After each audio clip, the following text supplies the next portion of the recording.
민주주의 최후의 보루는 깨어있는 시민의 조직된 힘입니다. 이것이 우리의 미래입니다. 감사합니다. 그리고 여러분 대단히 반갑습니다. 따뜻하게 우렁찬 박수로 저를 맞이해 주셔서 대단히 감사합니다. 힘이 났습니다. 좋은 학생이 좋은 대학교를 만듭니까? 좋은 대학교가 좋은 학생을 만듭니까? 항상 저는 이 질문을 해보았습니다. 그런데 어떻든 충남대학교는 좋은 대학교이고 충남대학교 학생은 훌륭한 학생들이라고 저는 그렇게 전해 들었습니다. 맞습니까?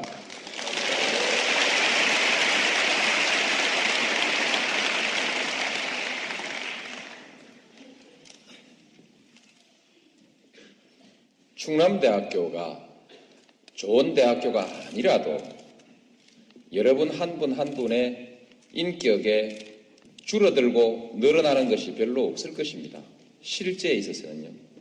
그러나 여러분들은 충남대학교 학생이라는 이유로 충남대학교가 좋은 대학교이기를 바라고 또 그 점을 매우 자랑스럽게 생각하시죠. 충남대학교가 좋은 대학교일 때 여러분도 함께 좋은 학생이 되는 느낌을 받지요. 실제로 남들도 그렇게 받아들입니다. 이제 정치가 별겁니까? 정치를 얘기하기 전에 여러분 한 분 한 분들의 소망을 한번 얘기를 해보죠. 우선 먹고 살아야 합니다. 아무리 많이 배운 사람도 아무리 잘난 사람도 먹고 사는 문제가 해결되지 않으면 날개축지가 끊깁니다. 밥 먹고 사는 것 말고 입고 또 들어가서 일하고 쉴 집이 있어야 하고 핸드폰도 있어야 하고 그렇죠? 먹고 사는 문제입니다. 거의 대부분의 사람들은 이 문제를 외면하지 못합니다. 아주 드물게 스피노자 같은 사람은 시간을 더 많이 갖기를 원했습니다. 그래서 가난을 선택하고 더 많은 시간을 선택했습니다. 그러나 보통 사람은 그러지를 못합니다. 우리는 보통 사람을 기준으로 또 생각할 필요가 있습니다. 그래서 먹고 사는 문제 걱정 없습니까? 걱정되시죠? 그러나 잘 될 겁니다. 잘 되는 이유는 나중에 말씀드리겠습니다. 다음에 이제 그 문제가 해결되고 나면 안정을 원하지요. 오늘 당장 불안이 없고 나의 미래에 대해서 불안이 없고 내 아이의 미래에 대해서 불안이 없는 그런 사회를 여러분은 바랍니다. 그것이 두 번째 희망사항이래요. 그걸로 인생은 전부 다 행복해지는가? 그렇지 않은 것 같습니다. 좀 더 빛나게 살고 싶어 하지요. 좀 더 품위 있게, 좀 더 빛나게, 좀 더 멋있게 뭐 이런 여러 가지를 할 수 있습니다. 그 중에서도 좀 더 보람되게 또는 떳떳하게 이런 것들이 있어요. 가치를 추구하는 것이죠. 삶이 좀 의미가 있고 보람이 있는 이런 삶을 추구하게 됩니다. 내면적으로 그러하다면 바깥으로는 내가 남들로부터 존경받고 또 명성을 누리고 이렇게 좀 더 광나게 살고 싶다는 거 아닙니까? 그죠? 이런 것들을 추구합니다.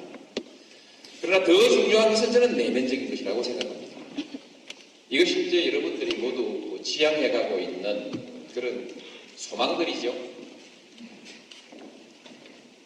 개인이 잘하면 다 이룰 수 있는 것들입니다.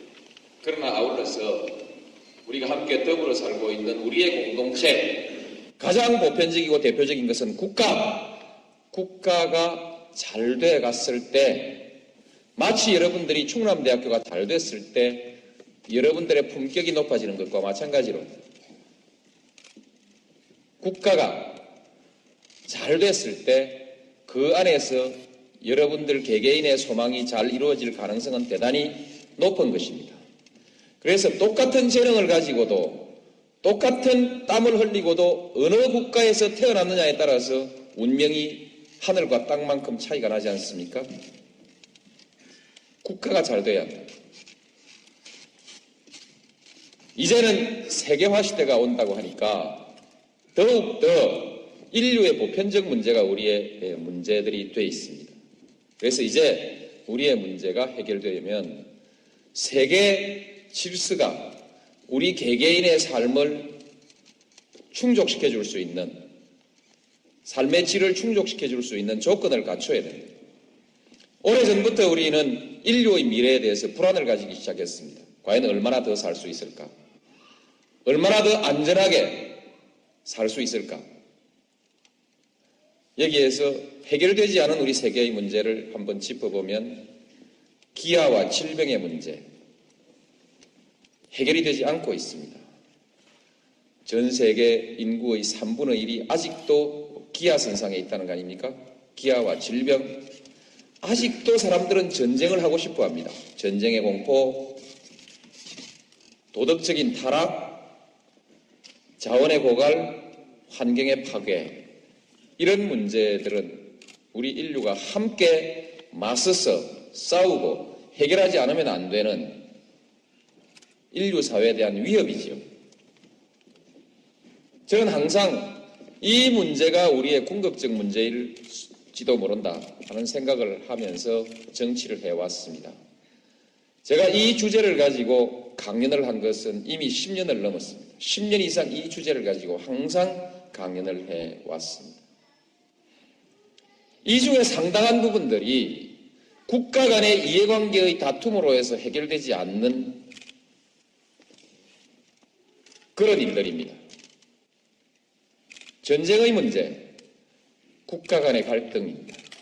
빈곤의 문제, 국가 간의 이기주의 때문에 세계에는 빈부의 격차가 심각하게 그냥 내버려져 있습니다. 이것처럼 국가와 세계의 질서가 아직도 모순되고 마찰을 일으키고 있습니다. 이와 같은 모순이 상당히 많이 해소되어 가고 있는 것을 우리는 유럽의 질서에서 찾아볼 수 있습니다. 어쨌든 상당 부분 해결돼 가는 부분이 있고 아직도 많은 문제가 남아 있습니다. 이 문제는 좀 더 먼 미래의 과제로 두더라도 당장 우리 한국의 질서는 어디로 가야 할 것인가? 한국의 문제는 또 다른 문제들이 있습니다. 이와 같은 문제들과 더불어서 여전히 우리에게 많은 과제들을 안겨주고 있습니다. 한국, 무엇을 해결해야 할 것인가? 많은 문제들을 제기하고 있죠. 여러 가지 이 중에서도 한반도의 분단이 해소돼야 된다. 그렇죠? 여기서부터 또 정치적 불안정이 해소돼야 된다. 앞으로 경제는 어떻게 될 건가? 빈부의 격차는 심각하지 않은가? 환경의 파괴도 백두대간은 뭐 이런 많은 문제들을 아울러서 가지고 있습니다. 그 중에서도 새롭게 대두되는 문제로서 물 부족 국가가 된다고 하죠. 환경의 문제입니다만 물 부족 국가 대비해야 할 겁니다. 출산율이 낮아지고 있습니다. 대비해야 하겠죠. 곧 20년 후이면은 65세 이상의 노령 인구가 14%를 넘어선다고 하고 이 사회를 노령사회라고 하는데 그때 그 노인들을 부양해야 되는 사회적 문제가 발생합니다. 여기에 대해서 준비를 갖춰야 합니다. 이런 문제들. 지금 지역 간 갈등이 심각하죠. 조만간 해소될 수도 있고 또 오래 갈 수도 있습니다. 그러나 또 다른 갈등의 문제가 있을 수 있죠. 수도권과 비수도권 사이에 있어서 잠재되어 있는 갈등, 이런 것들도 우리가 해결해 가지 않으면 안 되는 문제들입니다. 그래서 아까 인류가 부닥쳐 있는 여러 가지 문제들이 국내적으로 비슷한 형태로 나타나고 있는 문제들이 있습니다. 그래서 이제 우리 국가가 어떤 국가가 되어야 될 것이냐. 가장 평범한 것이지만 정리를 한번 해보겠습니다. 여러분들은 우리 한국이 넉넉한 나라가 되기를 바랄 것입니다. 그렇죠? 경제적으로 넉넉하고, 두 번째로는 우리의 삶의 질이 높은 사회가 되기를 바랄 겁니다. 쾌적한 환경, 품위 있는 문화, 이런 것들을 바라겠죠.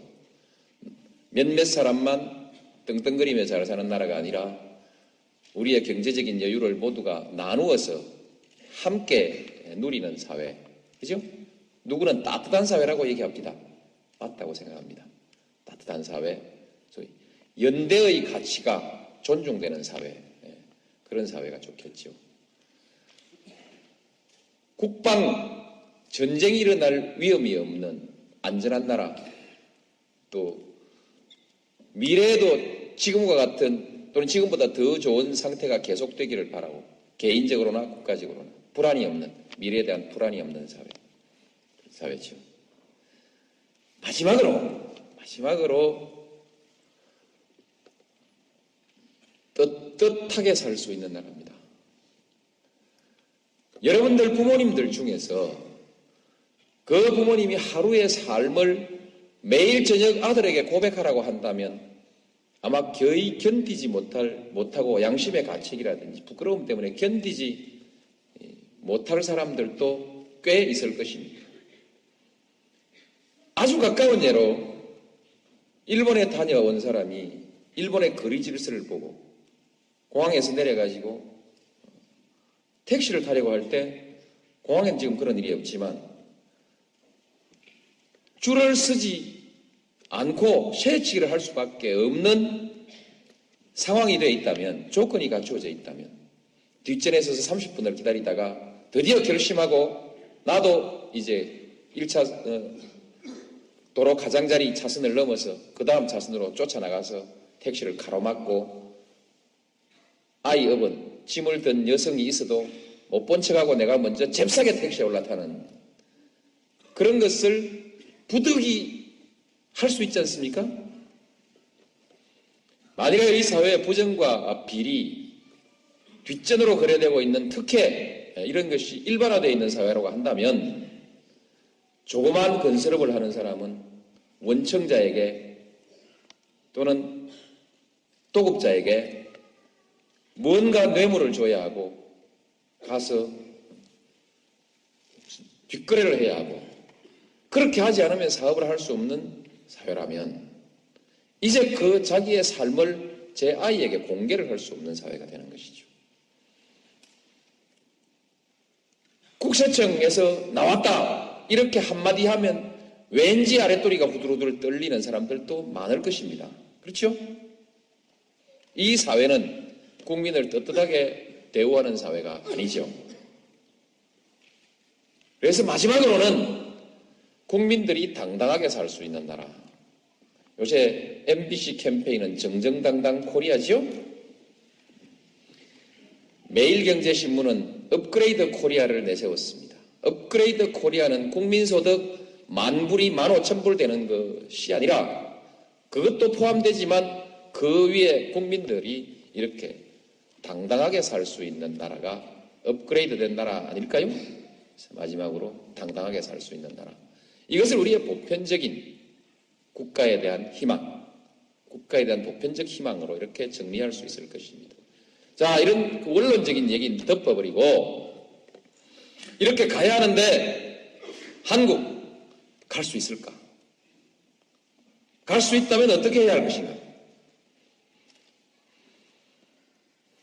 이런 얘기들을 한번 해봤으면 좋겠습니다. 갈 수 있을까에 대해서 갈 수 있습니다. 아시듯이 지난 40년 동안 우리는 경제를 100배 키웠습니다.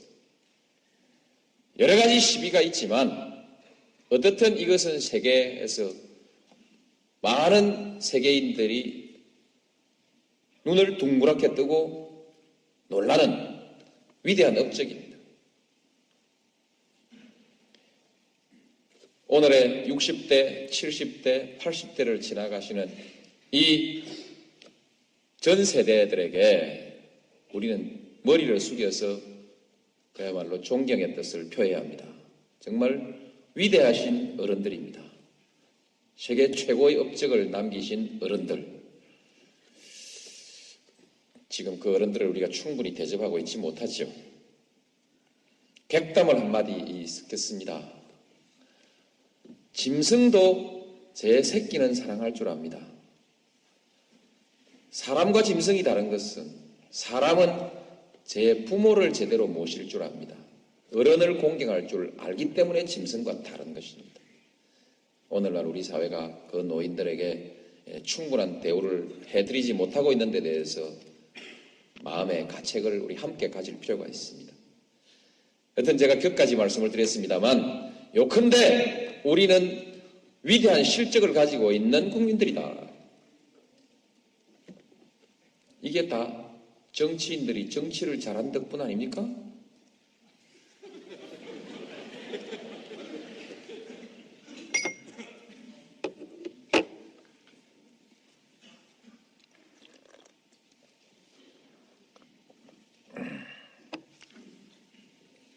아니라도 좋습니다.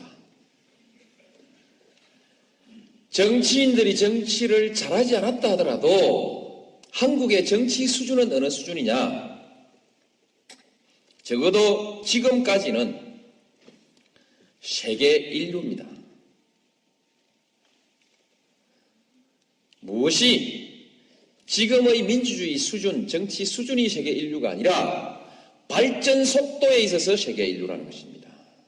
우리는 1945년 8월 15일 식민지로부터 해방됐습니다. 그 시기 전쟁이 끝나고 식민지에서 해방된 많은 나라들 중에서는 한국이 그래도 기죽났다. 기죽났다. 박수 한번 치는 겁니다. 이럴 때는.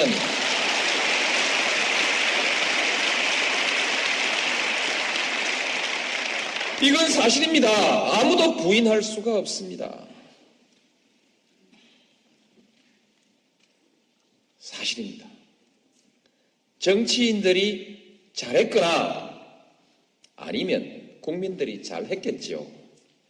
우리는 4.19를 해냈습니다. 또 79년 부마항쟁도 해냈고 80년 광주항쟁, 87년 6월항쟁, 세계 역사상에 현대사에서 한국만큼 이렇게 자주 들고 일어나서 그야말로 영어로 피플 파워를 제대로 행사한 나라가 그리 많지 않죠. 그죠? 대단한 나라입니다. 대단한 국민들이죠. 이제 듣고 보니까 정치인들이 잘한 게 아니고 국민들이 잘한 것 같습니까? 어떻든 치십시오. 한 번 더요. 네, 국민들. 여러분들의 형님들에게, 여러분들의 아버지에게, 여러분들의 할아버지들에게 박수를 보내야 합니다. 정말 잘한 것입니다. 저도 그렇게 해서 여기까지 왔습니다. 앞으로 잘 갈 거냐? 잘 갈 수도 있고 잘 못 갈 수도 있습니다. 잘 갈 수 있는 조건, 지금 동북아 시대가 옵니다. 외부적 환경으로서 동북아 시대가 옵니다. 지금 중국, 일본, 한국을 둘러싼 약 7억 명, 중국 저 먼 데까지 하면은 15억을 넘는 인구를 동북아시아가 가지고 있습니다. 이 인구는 7억만 하더라도 서울에서 반경 1200km로 콤파스를 그려서 그 안에 들어있는 7억만 하더라도 미주 대륙, 북미 대륙과 유럽의 인구를 합친 만큼 큰 인구죠. 거대한 시장입니다. 또한 거대한 생산 공장이 될 수도 있습니다. 막대한 자원을 아울러서 가지고 있습니다. 인적 자원과 자연 자원들을 가지고 있습니다. 여기는 아직 개발되지 않았습니다. 이곳이 세계에서 마지막 남은 가장 역동적인, 가장 투자자들이 군침 흘리고 있는 투자 지역입니다. 제대로 하면 이곳은 경제가 불꽃처럼 일어날 곳입니다. 단 조건이 있습니다. 평화가 정착되어야 됩니다. 평화 구조가 정착되고 그 안정 위에서 번영이 일어날 수 있는 것입니다. 유럽처럼 상호 간의 교류가 활발해지고 협력하고 또는 여러 가지의 경제 거래 규범들이 통합되어야 됩니다. 표준이 통합되어야 됩니다. 이렇게 통합이 이루어질 때라야 여기에 번영이 오는 것이죠. 제일 첫 번째 조건으로서 평화와 안정, 이것을 선택할 수 있는 키를 가진 사람들이 누구냐?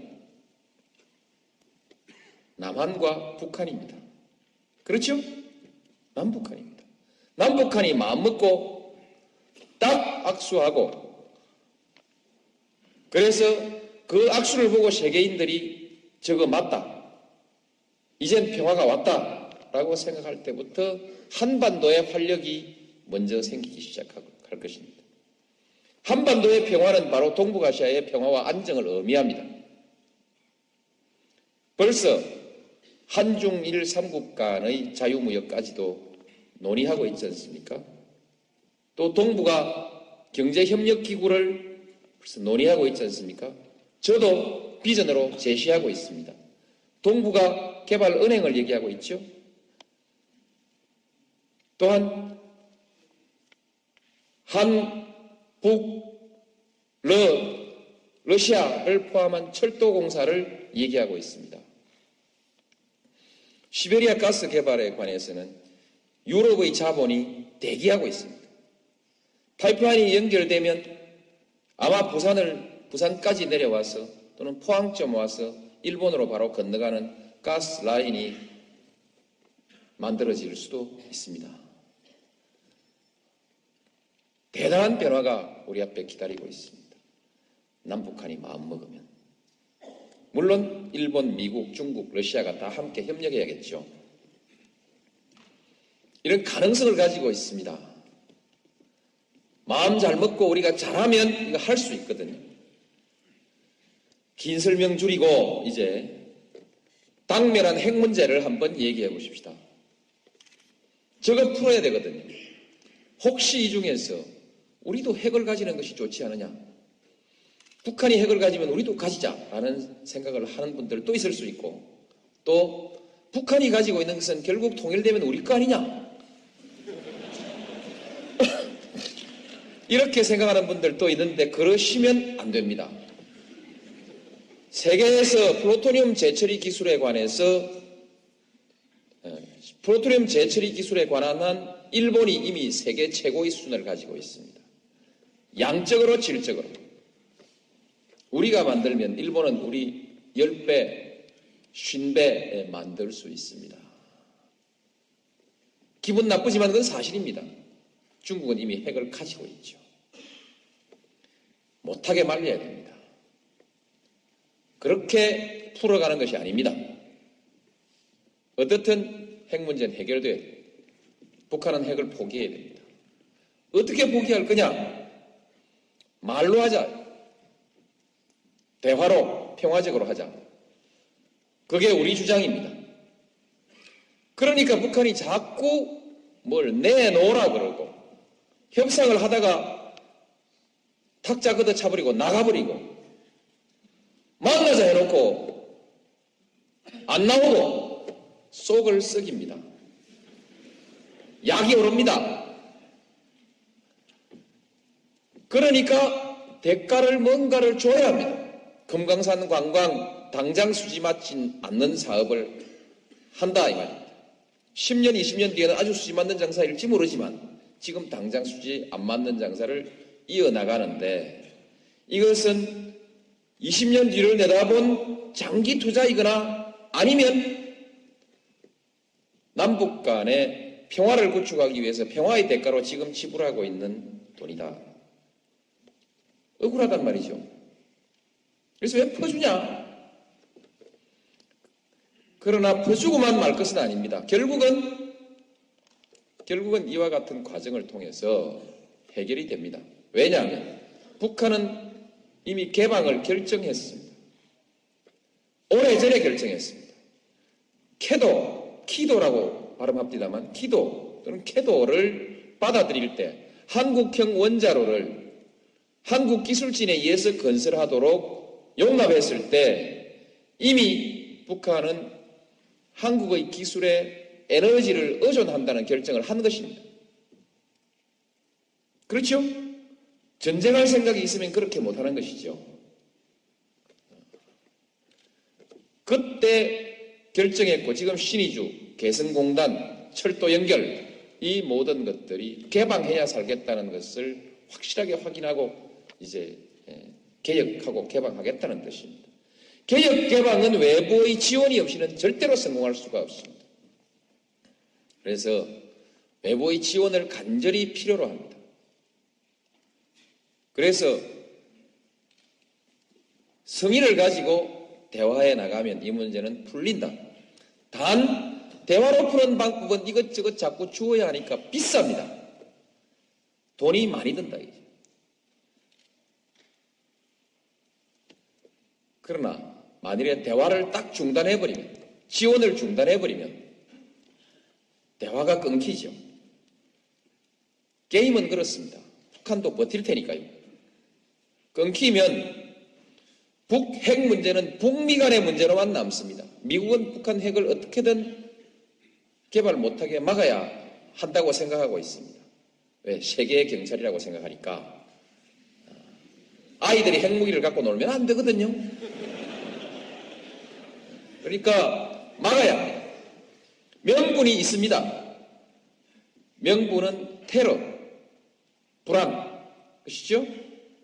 이제는 전통적인 국가 간의 전쟁의 위협이 아니라 다양한 방법으로 전개되고 있는 여러 가지의 위협, 이 위협에 대해서 우리가 대처해야 된다. 그래서 국방의 개념도 확장되고 있습니다. 그래서 위험한 사람들이 위험한 무기를 갖지 않아야 한다는 것은 세계적 합의이기 때문에 미국이 핵무기를 단속하는 데 대해서는 세계적 여론의 지원을 받고 있습니다. 따라서 미국이 북한에게 대해서 끊임없이 간섭하는 것이 적어도 간섭하는 동안에는 무력 행사를 하기 전까지는 지지를 받습니다. 이 사이에서 대화를 하게 되면 그게 대화가 잘 안 통하는가 봐요. 전에도 보니까. 대화가 잘 통하지 않기 때문에 중국도 좀 끼고 일본도 좀 끼고 특히 한국이 적극적으로 나서서 그러시면 안 됩니다. 이렇게 한번 해봅시다. 이렇게 중재하고 제어해 나가야 됩니다. 남북 간의 대화의 통로가 있을 때 이것은 잘 작동할 수 있고 남북 간의 대화의 통로가 막혀버리면 북미 간에 싸우다가 해볼까 하고 미국이 딱 무슨 공격 결정을 하게 됐을 때 우리는 이건 설명을 할 필요가 없습니다. 93, 4년도에 소위 핵위기라는 것이 있었는데 남북 간의 대화의 창구는 막혀 있었고 북미 간에는 서로 어르렁거리다가 미국이 전쟁을 결정하고 전쟁 준비를 착착 수행해 가다가 카트가 북한 가서 다 아주 위험한 순간에 문제를 해결했었는데 그때 미국이 썼던 전쟁의 시나리오는 우리 한국의 신문에 보도된 바에 의하면 미국인 10만 명 희생, 한국인 100만 명 희생, 어떤 기록에는 수백만 명으로 되어 있습니다. 돈 오브도프라는 학자가 있나 봐요. 그분이 공개한 자료에도 나오고 국내 신문에도 많이 보도되고 있습니다. 전비 1,000억 불, 경제적 손실 1조 달러 이런 예상을 감수하고 전쟁을 할 각오를 다져나가고 있었다. 우리 보고 다 죽으라는 얘기 아닙니까? 그렇죠? 너희들은 죽으라 이런 얘기나 마찬가지죠. 이렇게 상황이 전개될 때 한국은 속수무책으로 구경만 하고 있어서야 이게 한국이 자기 운명을 스스로 결정할 수 있는 힘을 가진 나라입니까? 그럴 수 없는 것입니다. 그래서 남북 간의 대화 채널은 반드시 유지해야 됩니다. 지원 끊어버리면 상황이 또 어디로 굴러갈지 모릅니다. 흔히 2003년 위기설이 나오고 있는 이유가 그겁니다.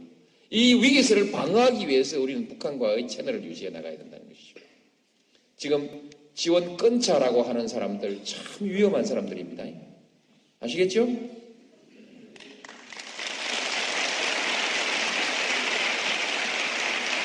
쉽게 말해서 전쟁 불사론자들이죠. 예? 전쟁 불사론자들. 전쟁을 하면 자기들은 절대 안 다칠 겁니다.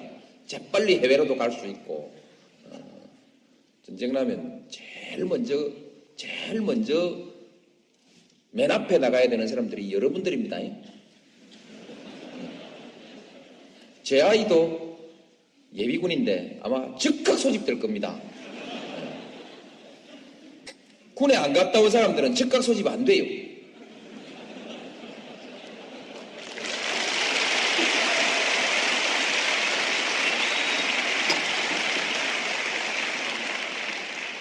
강경책도 하나의 수단입니다. 외교수단으로 아주 유효합니다. 그러나 그 강경책이 성공하면 값싸게 해결되는 것이지만 실패하면 말하자면 다 들어먹는다. 그렇죠? 다 죽는다 이 말입니다. 그래서 강경책은 함부로 쓸 수가 없습니다. 우리가 온건책으로 갈 수밖에 없습니다.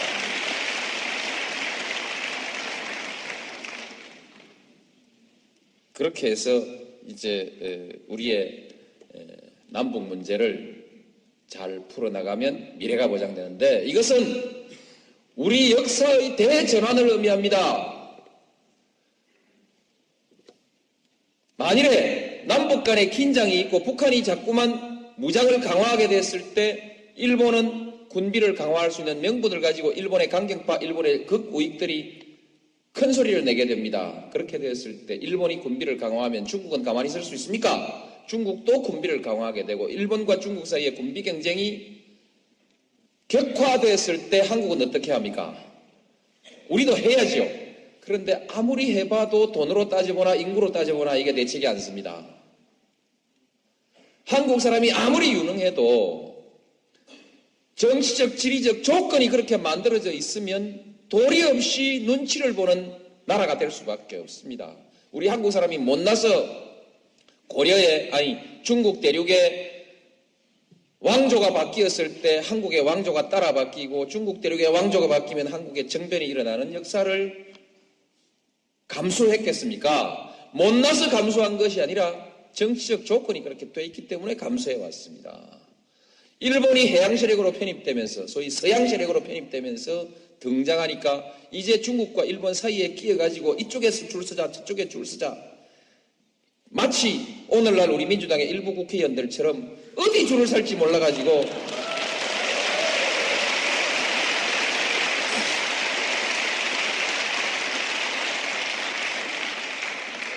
공론 통일이 안 되게 돼 있습니다. 안 되게 돼 있거든요. 헷갈리다가 그냥 무너져 버리는 것입니다. 이것이 우리 한국의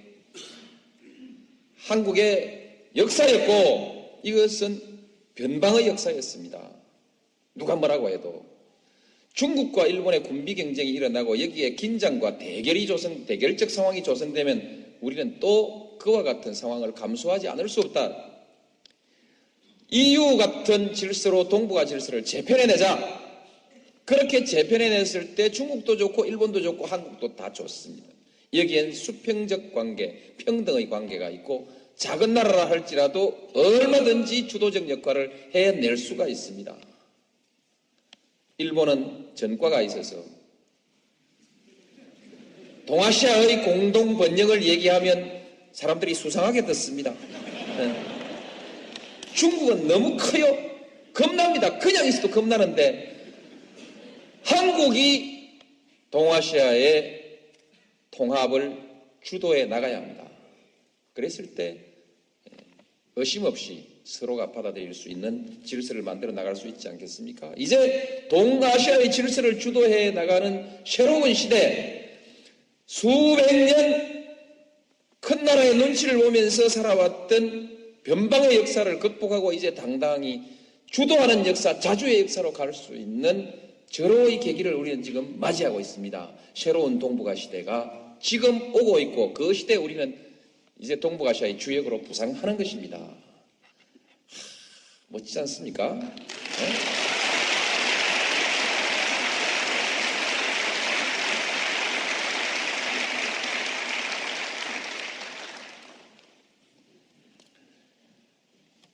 이제 참 시간이 아쉽네요. 지역 갈등이 있습니다. 정치적 지역 갈등. 이건 저 노무현이 대통령이 되는 것으로 해결의 출발점에 서게 되고 제가 해결하겠습니다. 지난 12년간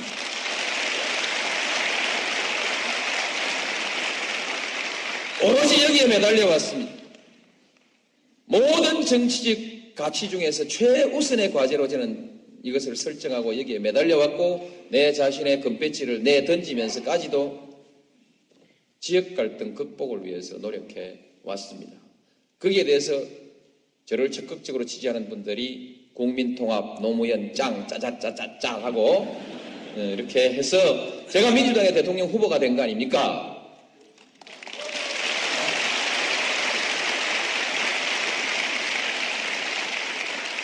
이것만 가지고 또 1시간 얘기거리가 있지만 접어놓고 넘어갑시다. 지역 갈등 해결되고 나면 해결 다 되냐? 노사 갈등도 있죠. 이것도 생략하고 넘어갑시다. 넘어갈 수 있습니다. 우리 심계륜 의원도 옆에 계시지 않습니까? 그렇죠? 노사 갈등 문제 심계륜 의원한테 제가 맡길 테니까 그냥 맡깁시다.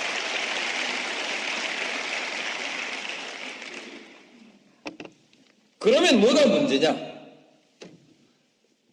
우리 사회 국민 통합이 이루어지지 않으면 그건 말고라도 국민 통합이 이루어지지 않으면 우리 사회의 효율성이 발휘될 수가 없습니다.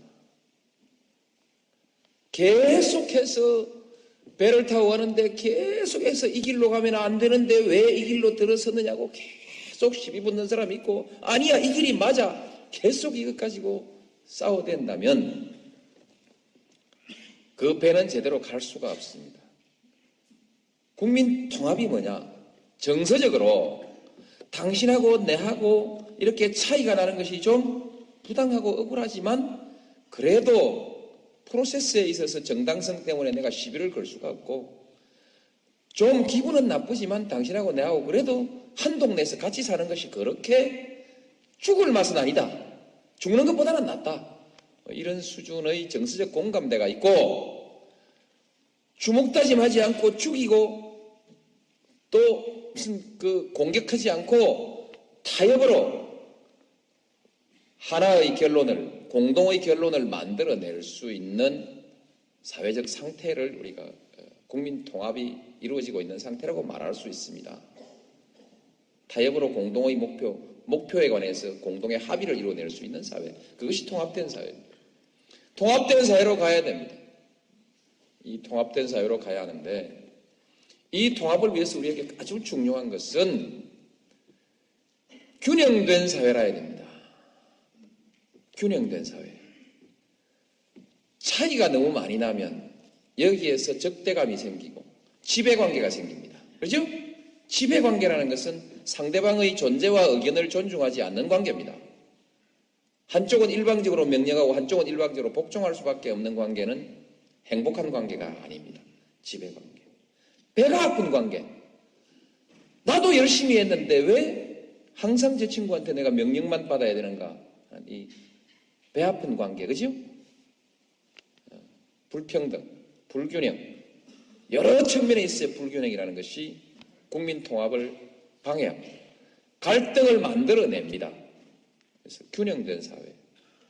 똑같은 균형이 있을 수 있습니까? 수용할 수 있는 불균형은 뭔가? 그것은 과정에 있어야 정당성입니다. 정당한 절차, 그렇죠? 프로세스. 선거를 해서 저 친구가 반장에 뽑혔기 때문에 이제 그날 이후는 반장이 나한테 와서 줄 서라 해도 가서 줄을 서고 나한테 뭐라고 이런저런 학급의 질서 유지를 위해서 필요한 요구들을 했을 때 그것을 수용하는 거 아닙니까? 선거 없었으면 그거 수용 못하는 거죠? 절차. 이런 절차를 포함해서 공정한 사회, 절차의 정당성을 포함해서 모든 것이 정당한 근거를 가지고 있는 사회를 공정한 사회라고 얘기하죠. 과정과 결과에 있어서. 하여튼 뭐 그냥 공정하다 이렇게 얘기하죠. 공정한 사회. 균형 사회를 이루는 내면적인 요소가 공정한 사회입니다. 공정한 사회. 이런 것들을 우리가 이루어 나가야 되는 것이죠. 자, 이제 갈등 얘기를 하려고 여기까지 왔습니다. 앞으로 우리 한국 사회의 심각한 갈등은 뭐가 될까? 수도권과 지방의 갈등이 될 것입니다. 여러분 지방대학 다니시죠? 열받죠? 억울하죠? 그렇습니다. 자세하게 설명할 것 없이.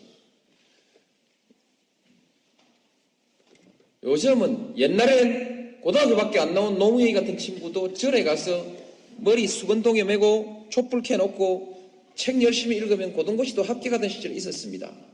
요새는 안 된대요, 그렇게. 신림동 가서 학원 다녀야 된대요. 돈이 엄청 든대요. 학교, 뭐 이런 등등에 있어서 여러 가지 소위 기회를 동시에하는 많은 요소들이 존재합니다. 그 중에서 수도권과 지방의 얘기, 그 한 가지만 오늘 들어서 좀 얘기를 드리고 제 얘기를 마감을 했으면 좋겠습니다. 아까 제가 동북아 질서를 새롭게 재편하는 한국의 기여를 얘기했는데 저는 앞으로 한국이 해결돼야 될 문제를 세 가지로 생각합니다.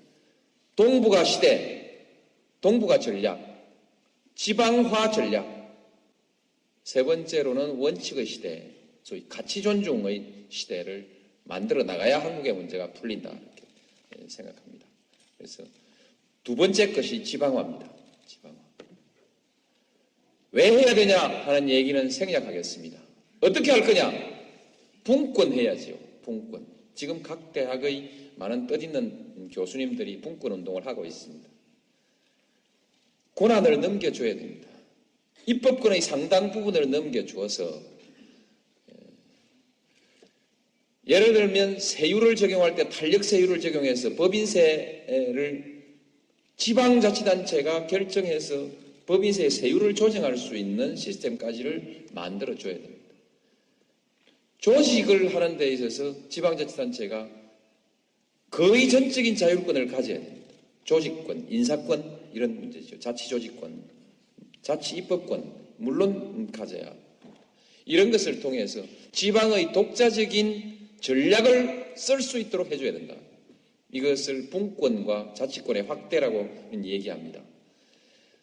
돈이 제일 중요하죠. 지금 몇몇 세목들을 지방자치단체가 주어놨는데 부동산에 관련된 세금이 자치체 수입에 대종을 이루니까 가장 중요한 세목이 되니까 마구 땅을 개발합니다. 개발해가지고 세금 거두려고 하는데 그러니까 무리가 생기죠. 그러지 말고 그냥 보통 우리 동네 와서 사업자라면 거기서 법인세도 좀 붙일 수 있고 소득세도 좀 붙일 수 있고 그래서 거의 중요한 모든 세목에 일부는 국세로 일부는 지방자치단체의 수입으로 이렇게 세목을 편성해 주어서 돈을 거둘 수 있게 해주고 이것은 오히려 세원이 확충된다는 것보다는 그 세율을 가지고 그것을 인센티브로 활용해서 기업들에게 우리 동네로 오시오라고 이렇게 정책을 쓸 수 있는 유인할 수 있는 자료로 쓸 수 있게 해줘야 됩니다. 지금 중앙정부에서 지방으로 이전하고 있는 재원 중에서 중앙정부 예산의 절반이 지방으로 이양하고 있는 재원인데 요거는 무슨 문화원 짓는 데 써라, 요거는 무슨 보육원 짓는 데 써라, 이거는 무슨 병원 짓는 데 써라 이렇게 하나하나 지정을 해주니까 그거 따오는 맛에 돈 많은 지방자치체는 별로 필요하지도 않은 것을 마구 만들고, 돈 없는 지방자치체는 자기 낼 돈이 없어가지고 그걸 따오지 못하고, 이렇게 해서 불합리한 일들이 많이 생깁니다. 그래서 무대기로 돈을 그냥 넘겨줘라. 좋죠? 그죠? 무대기로 그냥. 새 몸을 적지 말고 넘겨줘라. 그래서 포괄 이전을 해줘야 된다. 해주고. 그래도 부자 동네는 세금이 많이 거치고 가난한 동네는 세금이 덜 거치기 때문에 그것 말고도 지방재정형평기금을 만들어서 가난한 동네는 더 밀어주고 부자 동네는 덜 밀어주자. 그러면 가난한 동네는 전부 받아먹기만 하려고 열심히 안 하면 어떡하냐. 지방사업을 벌릴 때 지방사업의 타당성과 효율성을 평가해서 잘된 데 더 보태주자. 이 이원적인 기준으로 지방을 지원해야 됩니다. 그래서 분권과 자치 재정을 확대해주는 획기적인 개혁이 있어야 됩니다. 있어야 되고, 두 번째로는 지방대학을 집중적으로 육성해야 됩니다. 집중적으로 지원해야 됩니다. 그래도 감이 안 옵니까? 왕창 지원해야 됩니다.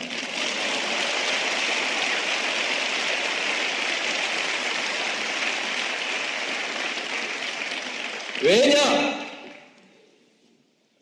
손의 시대에서 머리의 시대로 간다나요? 그렇죠? 지식 기반 사회라는 게 그것을 의미하지 않습니까? 한국에는 특히 고학력 인구가 많기 때문에 지식 기반 산업에 많은 일자리를 만들어내지 않으면 안 됩니다. 그런데 이게 전부 서울로 다 집중되어 있습니다. 어떤 대기업 보고 왜 본사를 지방으로 한번 옮기지 않느냐고 했더니 거기엔 사람이 없대요. 지방대학 나온 사람 많이 있지 않냐고. 제가 물었더니 말고 박사급 인재들이 지방에 가서 안 산대요. 왜? 아이들 교육시키기가 어렵고 문화적 여건이 좋지 않고 그러므로 난 가기 싫다. 안 내려가니까 박사급을 데리고 못 가니까 대기업의 연구실 같은 것이 지방 가가지고는 제대로 안 되니까 못 내려가는 겁니다. 여기에다가 무슨 세금 조금 깎아주고 내려와라 이런 걸로 되는 시대가 아닙니다. 따라서 지방의 교육 여건, 문화 여건을 만들어야 되는데 이게 돈이 많이 들죠. 그러니까 제일 첫 번째 어디서 시작할까? 대학에서 시작해야 됩니다. 대학교에 집중적으로 지원하면 대학교에서 우수한 인재가 나오게 됩니다. 그냥 우수한 인재가 나오는 것이 아니고 그 지방의 산업과 적합하게 결합된 인재를 만들어내는 것입니다. 그리고 그 지방의 연구 개발을 대학이 주도해 나가도록 만들어야 됩니다. 그렇게 하고 그 다음에 그것을 통해서 우리 지금 연구개발비가 효율성이 낮다고 합니다. 이것을 높이기 위해서 지방의 산업과 연구소와 대학을 결합시켜내는 산학연 네트워크 연구 시스템들을 만들어야 된다는 것이 국무총리실에서 연구를 하다가 중단하고 지금 덮어놔 버렸는데 이거 도로 끄집어내갖고 연구를 시킬 겁니다.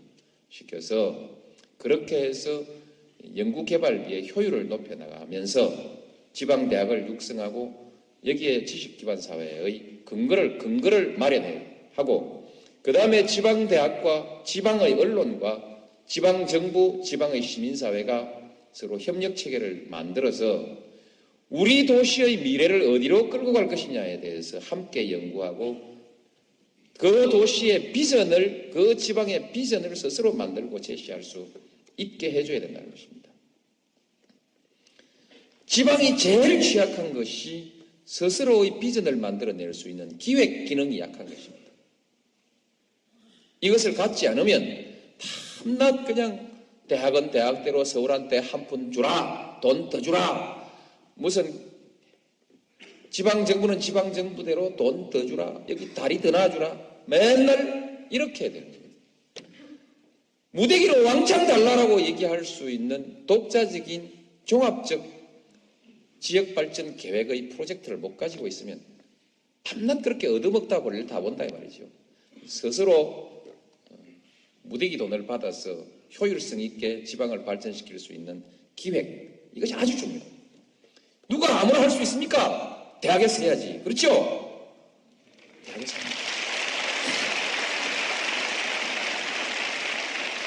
이제 대학을 밀어주는 일이 남았는데 돈이 있어야 할 거 아닙니까? 돈이?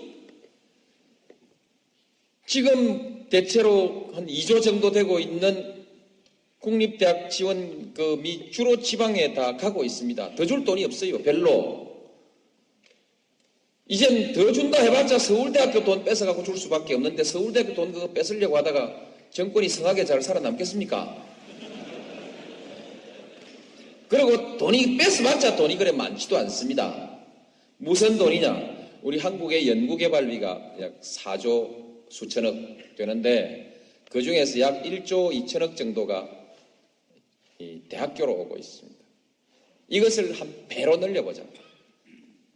각 부처에서 쓰고 있는 연구개발 예산을 한 배로 늘려서 이것을 지방대학으로, 이것은 사립대학을 포함해서 수도권 대학에도 많이 갑니다. 이걸 지방대학으로 집중적으로 지원해보자. 산업체로 주고 있는 것들도 대학으로 집중시켜보자. 연구소도 전부 대학 연구 네트워크에 함께 묶어가지고, 국책연구소를 또 묶어가지고 지방 거점 도시들의 대학들에게 집중적으로 지원해보자. 일단 거기서 재원을 마련하고 그 이외에 더 필요한 재원은 제가 따로 좀 마련해 보겠습니다. 마련해서 지방대학을 집중적으로 육성한다. 그러면 충청도에서는 충남대학이 첫 번째로 돈 왕창 받겠나?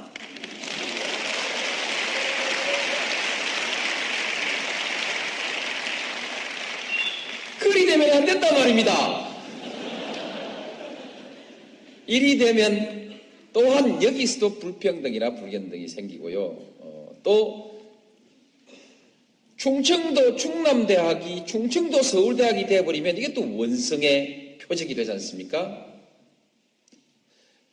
학교별로 여러 가지들의 특성 있는 학과들을 선택하고 또 우수한 교수님들이 상호 연계해서 네트워크를 형성해서 컨소시엄을 하든지 이런 방식으로 해서 각기 특성 있는 것으로 해서 어느 하나의 특정 분야에 관한 하는 다른 대학의 연구 역량까지를 다 모아서 키우고 서로 교환하는 거죠.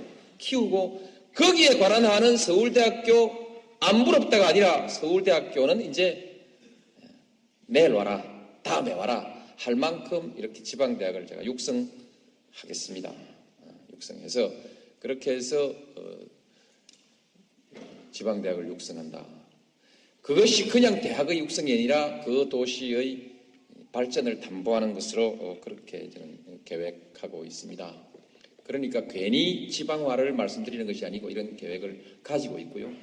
조금 전에 제가 말씀드렸듯이 그러자면 지방의 언론의 역할이 아주 큽니다.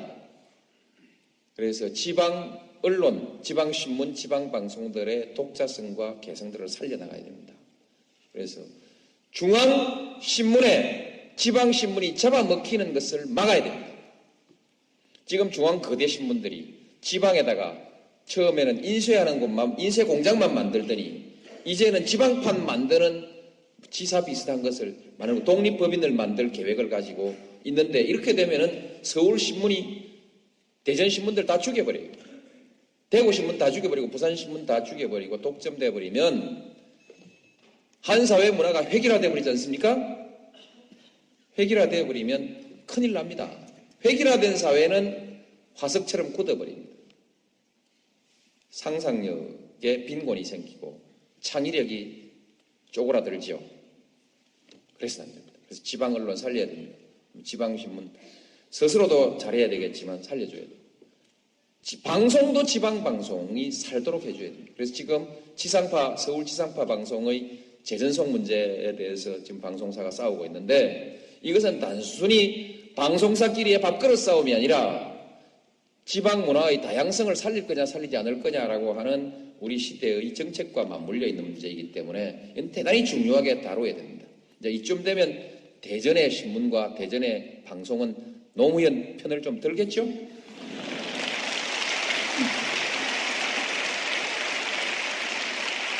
왜냐하면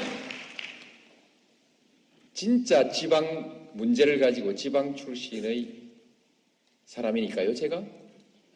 이 문제에 관한 난 저만큼 고민을 해본 사람이 없습니다. 그러니까 선택은 없습니다.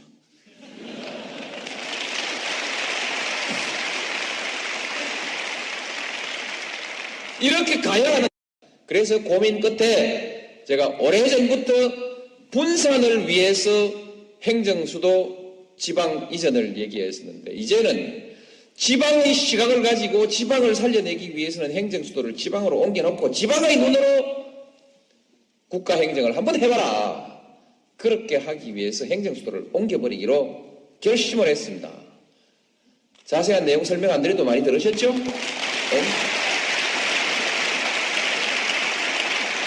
그 행정수도가 어디에 갈지 모르지만 제 생각에는 대체로 충남대학에서 30분 거리 정도에 있어야 된다고 저는 그렇게 생각하는데 여러분 어떻습니까?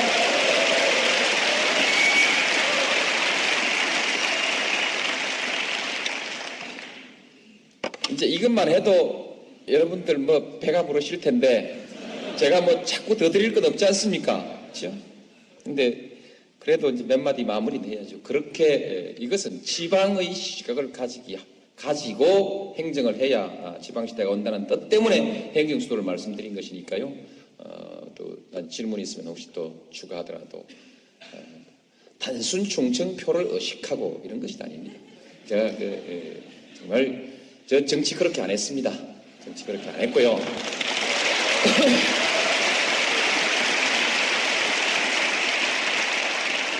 마지막으로 가치의 시대 한 가지만 딱 제 얘기를 하고 마무리를 하겠습니다. 이 일을 해나가는데 한 사회가 아까 말씀드린 대로 통합되어야 됩니다. 어떻게 통합되느냐? 너와 나의 이해관계가 일치하는 데서 통합되는 것이 제일 쉽습니다. 그러나 이해관계는 이제 아마 수백, 수천, 수만 가지로 서로 찢어져 있습니다. 이해관계를 전부 원칙 없이 조절할 방법이 없습니다. 한 시대에서 오늘의 이해관계, 내일의 이해관계, 이것도 또 다릅니다. 사람들은 수천 년 이렇게 살아오면서 지혜를 가지고 원칙이라는 것을 만들었습니다. 그렇죠? 원칙, 규범. 그것은 다양한 이해관계를 하나로 포괄해서 가장 공통의 이해관계를 하나의 기준으로 만들어 놓고 그것이 우리의 원칙이다. 이렇게 하는 거 아닙니까? 원칙. 그 원칙 중에서 가장 중요한 것이 정의가 이겨야 한다는 것입니다. 어떻습니까? 그러니까 정의가 이겨야 한다. 정의가 이기자면 그 시대를 살고 있는 사람들의 마음속에 가치를 존중하고 가치를 지향하는, 옳은 것을 지향하는 갈망이 있어야 된다.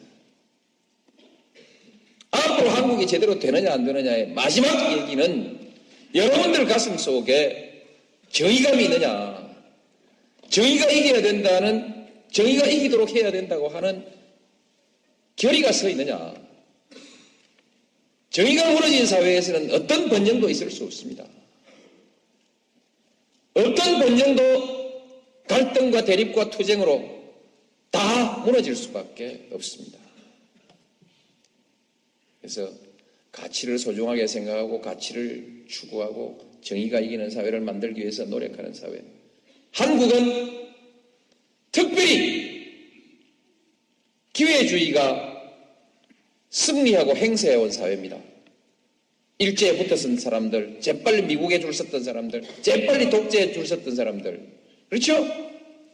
공부깨나 한 사람들이 전부 거기에 빌붙어가지고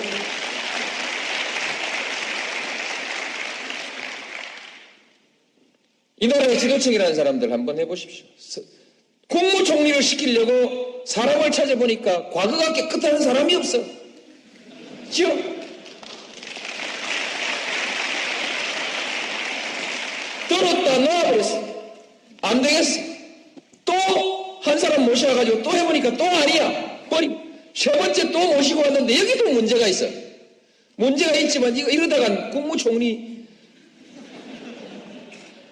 자리 비워놓을 판이 되니까 미안합니다.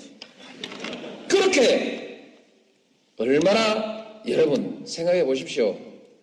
부끄러운 나라입니다. 에? 부끄러운, 그들이 대법원 판사, 그들이 대학 총장, 우리가 너무 까다로웠는지 모르지만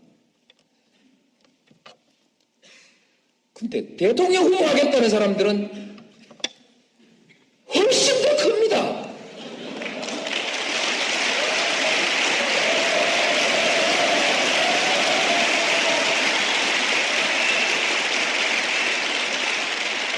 국무총리 하겠다, 아니, 대통령 후보, 국무총리 하겠다는 사람들의 흉은 적어도 그냥 흉입니다. 수사받고 처벌받을 일들은 아닙니다. 대통령 하겠다는 사람들의 흉은 그냥 흉이 아니고 범죄입니다. 좋습니까? 제대로 된다고 하면 제대로 수사받고 제대로 처벌받아야 되는 거죠. 검찰이라는 사람들이 허지부지 덮어버려요. 예? 덮어버려. 대통령은 힘 다 빠졌는가 봐. 대책이 없어. 뭘 또 고발을 또 해서 수사를 하라고 했더니 또 그것도 취하해버렸어. 답답합니다. 속 탑니다. 이것이 아무 문제가 아닌 것처럼 생각하게 만든 사람들이 누굽니까?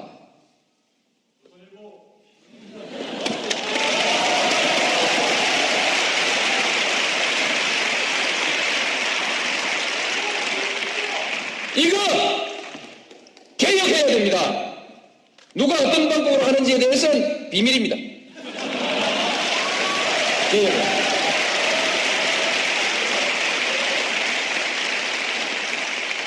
검찰 제일 첫 번째 개혁 대상입니다. 국민의 정부가 실패하는데 결정적으로 기여했습니다. 국정원 줄줄 흘리고 다녀요. 줄줄 흘려. 예? 국가기강이 이게 말이 아닙니까? 지도자가 당당할 때라야 이 기강을 잡을 수 있습니다. 떳떳한 대통령, 당당한 대한민국 한번 만듭시다. 감사합니다.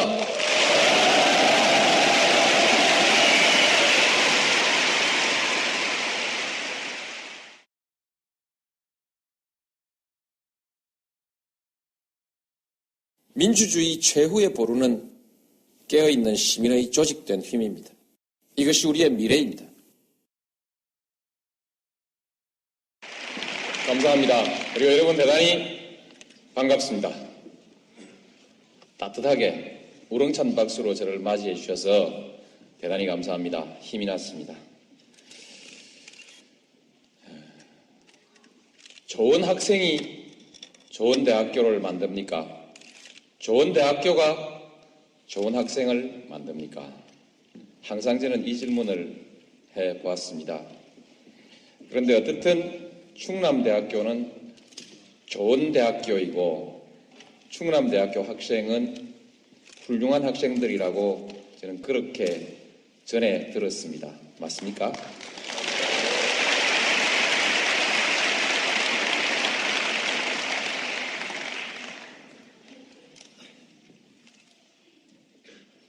충남대학교가 좋은 대학교가 아니라도 여러분 한 분 한 분의 인격에 줄어들고 늘어나는 것이 별로 없을 것입니다. 실제에 있어서는요. 그러나 여러분들은 충남대학교 학생이라는 이유로 충남대학교가 좋은 대학교이기를 바라고 또 그 점을 매우 자랑스럽게 생각하시죠. 충남대학교가 좋은 대학교일 때 여러분도 함께 좋은 학생이 되는 느낌을 받지요. 실제로 남들도 그렇게 받아들입니다. 이제 정치가 별겁니까? 정치를 얘기하기 전에 여러분 한 분 한 분들의 소망을 한번 얘기를 해보죠. 우선 먹고 살아야 합니다. 아무리 많이 배운 사람도 아무리 잘난 사람도 먹고 사는 문제가 해결되지 않으면 날개축지가 끊깁니다. 밥 먹고 사는 것 말고 입고 또 들어가서 일하고 쉴 집이 있어야 하고 핸드폰도 있어야 하고 그렇죠? 먹고 사는 문제입니다. 거의 대부분의 사람들은 이 문제를 외면하지 못합니다. 아주 드물게 스피노자 같은 사람은 시간을 더 많이 갖기를 원했습니다. 그래서 가난을 선택하고 더 많은 시간을 선택했습니다. 그러나 보통 사람은 그러지를 못합니다. 우리는 보통 사람을 기준으로 또 생각할 필요가 있습니다. 그래서 먹고 사는 문제 걱정 없습니까? 걱정되시죠? 네. 그러나 잘 될 겁니다. 잘 되는 이유는 나중에 말씀드리겠습니다. 다음에 이제 그 문제가 해결되고 나면 안정을 원하지요. 오늘 당장 불안이 없고 나의 미래에 대해서 불안이 없고 내 아이의 미래에 대해서 불안이 없는 그런 사회를 여러분은 바랍니다. 그것이 두 번째 희망사항이래요. 그걸로 인생은 전부 다 행복해지는가? 그렇지 않은 것 같습니다. 좀 더 빛나게 살고 싶어 하지요. 좀 더 품위 있게, 좀 더 빛나게, 좀 더 멋있게, 뭐 이런 여러 가지를 할 수 있습니다. 그 중에서도 좀 더 보람되게 또는 떳떳하게 이런 것들이 있어요. 가치를 추구하는 것이죠. 삶이 좀 의미가 있고 보람이 있는 이런 삶을 추구하게 됩니다. 내면적으로 그러하다면 바깥으로는 내가 남들로부터 존경받고 또 명성을 누리고 이렇게 좀 더 광나게 살고 싶다는 거 아닙니까? 그죠? 이런 것들을 추구합니다. 그러나 더 중요한 것은 저는 내면적인 것이라고 생각합니다. 이것이 이제 여러분들이 모두 지향해가고 있는 그런 소망들이죠. 개인이 잘하면 다 이룰 수 있는 것들입니다. 그러나 아울러서 우리가 함께 더불어 살고 있는 우리의 공동체, 가장 보편적이고 대표적인 것은 국가가 잘 돼 갔을 때 세계인들이 눈을 둥그랗게 뜨고 놀라는 위대한 업적입니다. 오늘의 60대, 70대, 80대를 지나가시는 이 전 세대들에게 우리는 머리를 숙여서 그야말로 존경의 뜻을 표해야 합니다. 정말 위대하신 어른들입니다. 세계 최고의 업적을 남기신 어른들. 지금 그 어른들을 우리가 충분히 대접하고 있지 못하죠. 객담을 한마디 쓰겠습니다. 짐승도 제 새끼는 사랑할 줄 압니다. 사람과 짐승이 다른 것은 사람은 제 부모를 제대로 모실 줄 압니다. 어른을 공경할 줄 알기 때문에 짐승과 다른 것입니다.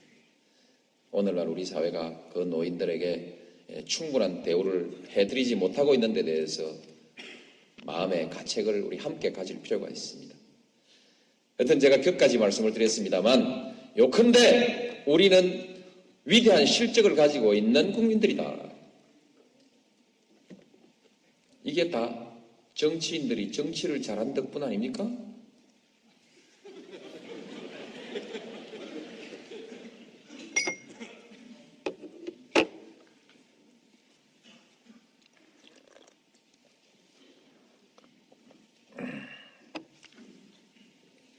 아니라도 좋습니다. 정치인들이 정치를 잘하지 않았다 하더라도 한국의 정치 수준은 어느 수준이냐? 적어도 지금까지는 세계 1위입니다. 무엇이 지금의 민주주의 수준, 정치 수준이 세계 1위가 아니라 발전 속도에 있어서 세계 1위라는 것입니다. 우리는 1945년 8월 15일 식민지로부터 해방됐습니다. 그 시기 전쟁이 끝나고 식민지에서 해방된 많은 나라들 중에서는 한국이 그래도 기죽났다. 박수 한번 치는 겁니다. 이럴 때는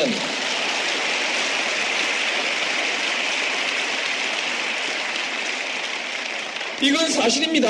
아무도 부인할 수가 없습니다. 사실입니다. 정치인들이 잘했거나 아니면 국민들이 잘했겠지요. 우리는 4.19를 해냈습니다. 또 79년 부마항쟁도 해냈고 80년 광주항쟁, 87년 6월항쟁, 세계 역사상에 현대사에서 한국만큼 이렇게 자주 들고 일어나서 그야말로 영어로 피플 파워를 제대로 행사한 나라가 그리 많지 않죠. 그죠? 대단한 나라입니다. 대단한 국민들이죠. 이제 듣고 보니까 정치인들이 잘한 게 아니고 국민들이 잘한 것 같습니까? 어떻든 치십시오. 한 번 더요. 네, 국민들. 여러분들의 형님들에게, 여러분들의 아버지에게, 여러분들의 할아버지들에게 박수를 보내야 합니다. 정말 잘한 것입니다. 저도 그렇게 해서 여기까지 왔습니다. 앞으로 잘 갈 거냐? 잘 갈 수도 있고 잘 못 갈 수도 있습니다. 잘 갈 수 있는 조건, 지금 동북아 시대가 옵니다. 외부적 환경으로서 동북아 시대가 옵니다. 지금 중국, 일본, 한국을 둘러싼 약 7억 명, 중국 저 먼 데까지 하면은 15억을 넘는 인구를 동북아시아가 가지고 있습니다.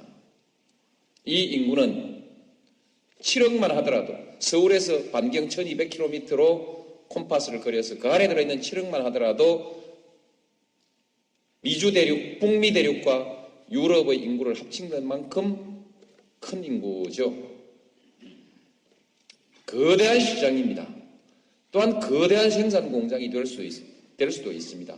막대한 자원을 아울러서 가지고 있습니다. 인적 자원과 자연 자원들을 가지고 있습니다. 마치 여러분들이 충남대학교가 잘 됐을 때 여러분들의 품격이 높아지는 것과 마찬가지로 국가가 잘 됐을 때 그 안에서 여러분들 개개인의 소망이 잘 이루어질 가능성은 대단히 높은 것입니다. 그래서 똑같은 재능을 가지고도 똑같은 땀을 흘리고도 어느 국가에서 태어났느냐에 따라서 운명이 하늘과 땅만큼 차이가 나지 않습니까? 국가가 잘 돼야 합니다. 이제는 세계화 시대가 온다고 하니까 더욱더 인류의 보편적 문제가 우리의 문제들이 돼 있습니다. 그래서 이제 우리의 문제가 해결되면 세계 질서가 우리 개개인의 삶을 충족시켜 줄 수 있는, 삶의 질을 충족시켜 줄 수 있는 조건을 갖춰야 됩니다. 오래전부터 우리는 인류의 미래에 대해서 불안을 가지기 시작했습니다. 과연 얼마나 더 살 수 있을까?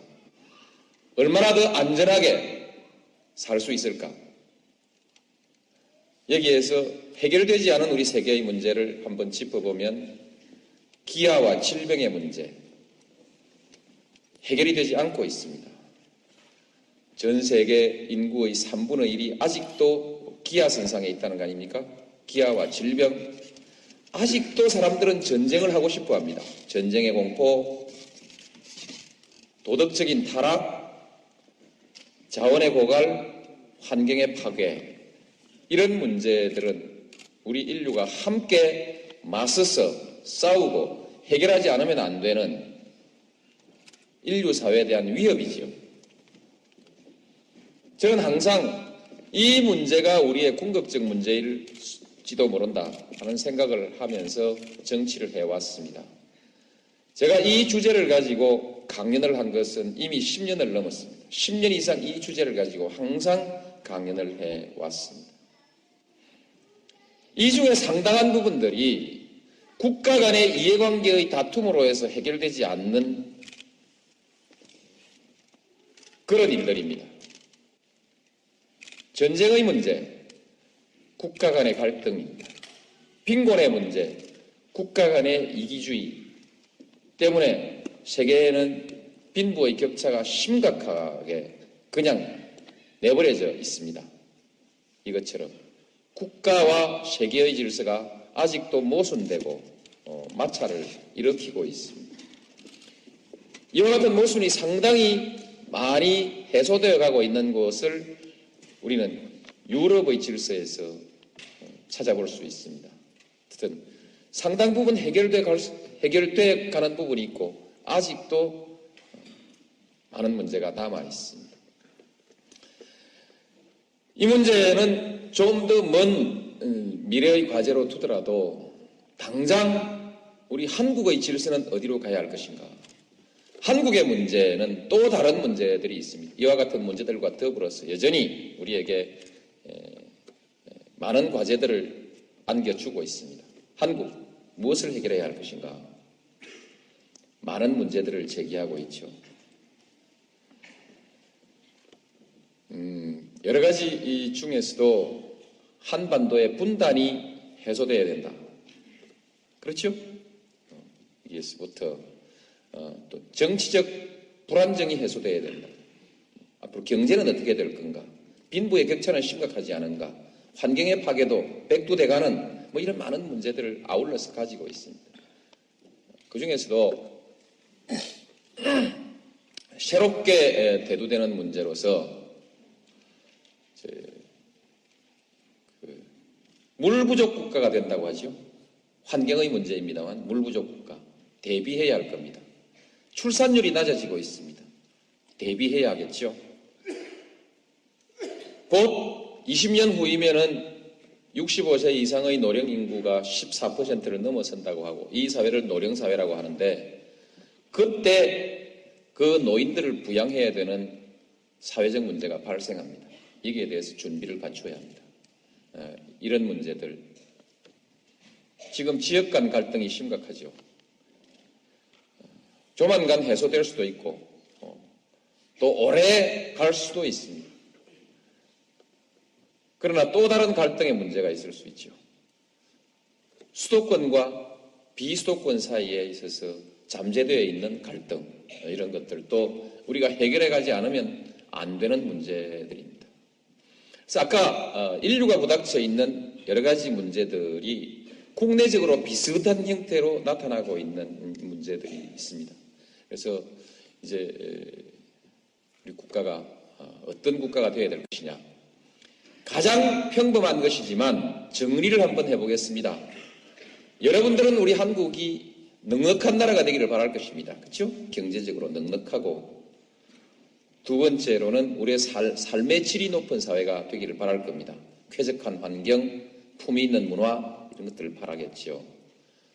몇몇 사람만 떵떵거리며 잘 사는 나라가 아니라 우리의 경제적인 여유를 모두가 나누어서 함께 누리는 사회.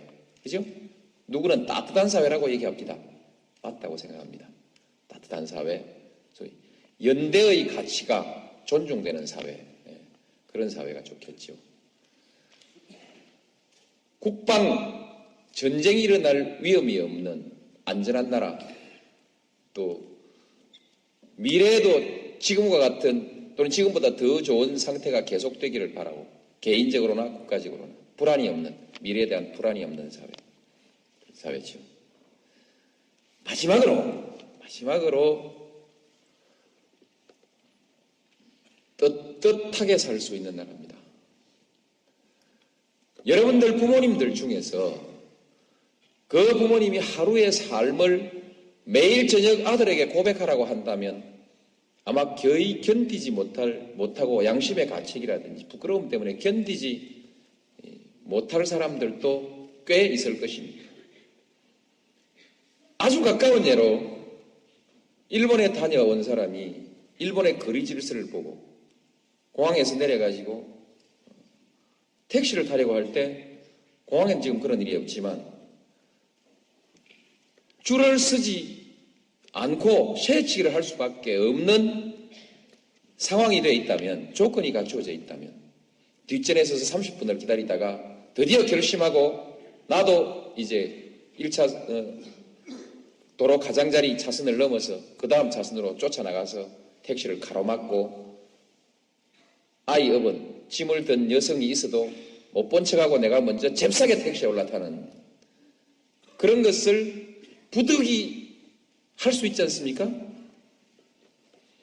만일에 이 사회의 부정과 비리, 뒷전으로 거래되고 있는 특혜 이런 것이 일반화되어 있는 사회라고 한다면 조그만 건설업을 하는 사람은 원청자에게 또는 도급자에게 뭔가 뇌물을 줘야 하고 가서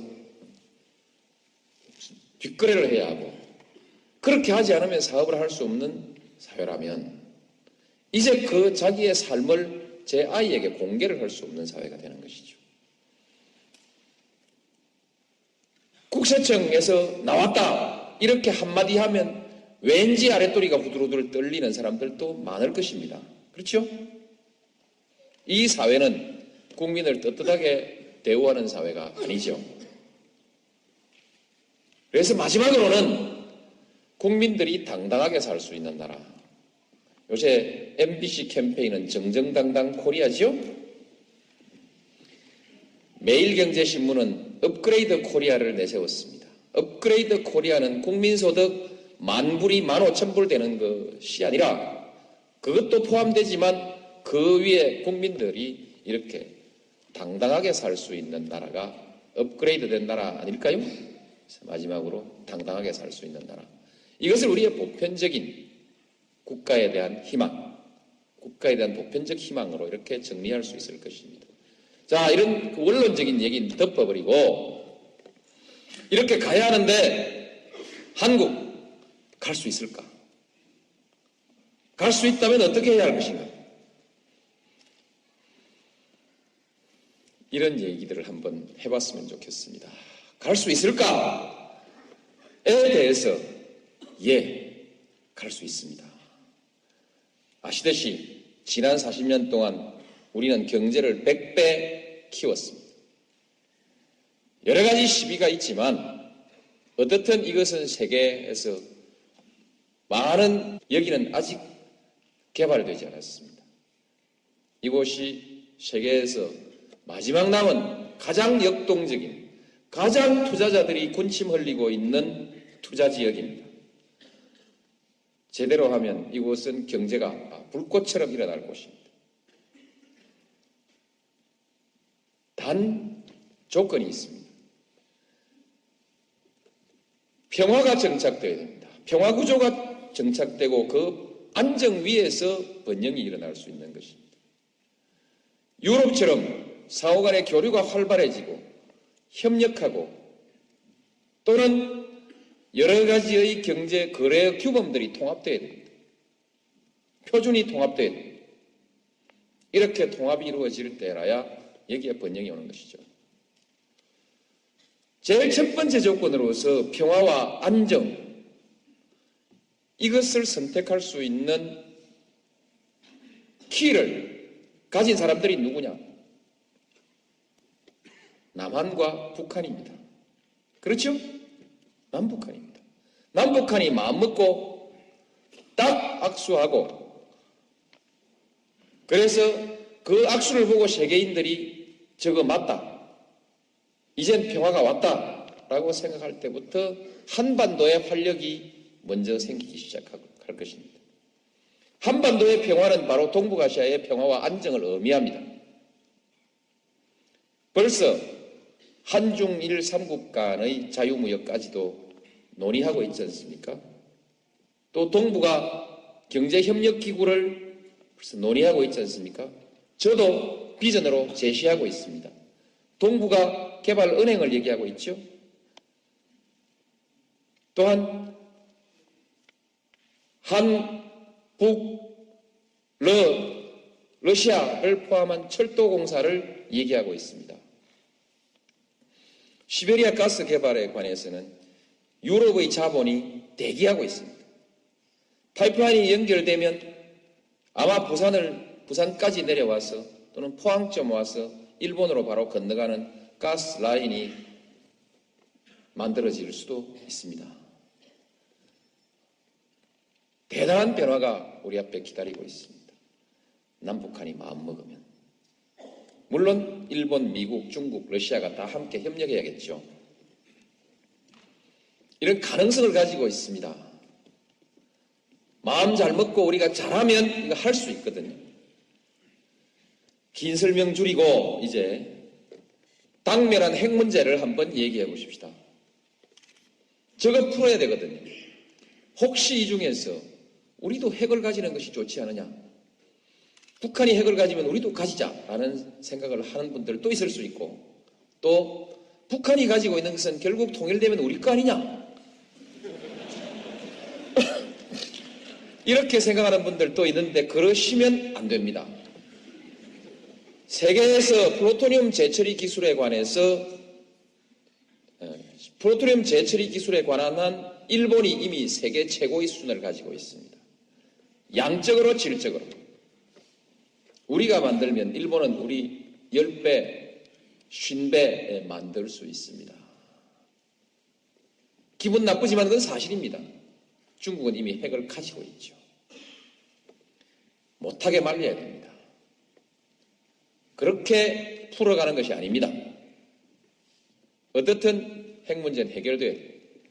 북한은 핵을 포기해야 됩니다. 어떻게 포기할 거냐?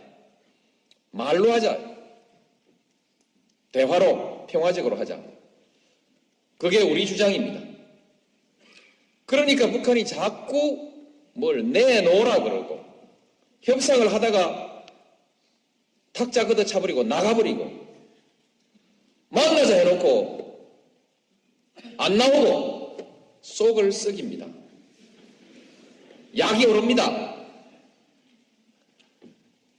그러니까 대가를 뭔가를 줘야 합니다.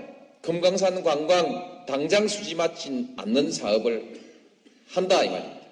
10년, 20년 뒤에는 아주 수지 맞는 장사일지 모르지만 지금 당장 수지 안 맞는 장사를 이어나가는데 이것은 20년 뒤를 내다본 장기 투자이거나 아니면 남북 간의 평화를 구축하기 위해서 평화의 대가로 지금 지불하고 있는